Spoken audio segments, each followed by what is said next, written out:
Сәлеметсіздер ме? Менің аты жөнім Темрешева Лариса Нағиден қызы. Бүгінгі өтетін тақырыбымыз жіктік жалғау. Жіктік жалғаудың негізінен 4 түрі бар. Ең бірінші түрі ол зат есім, сын есім, сан есім, есімдік және қалып етістіктерге жалғанатын түрі. Бірінші жақта мын, мін, бын, бін, пын, пін жалғаулары жалғанады. Екінші жақта сын, сің. Сыпайы түрде сыз, сіз.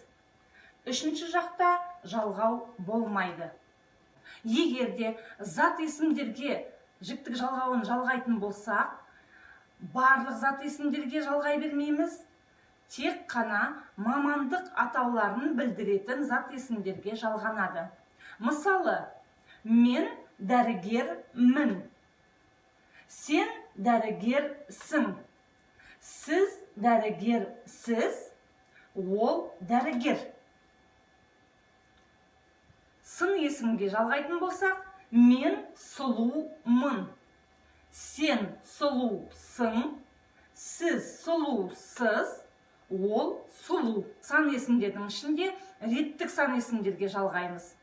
Мысалы, мен біріншімін, сен біріншісің, сіз біріншісіз, ол бірінші. Есімдікке жалғайтын болсақ, мен мін, сенсің, сізсіз, ол. Қалып етістіктеріне жалғайтын болсақ, мысалы, мен тұрмын, сен тұрсың, сіз тұрсыз, ол тұр. Назарларыңызға рахмет.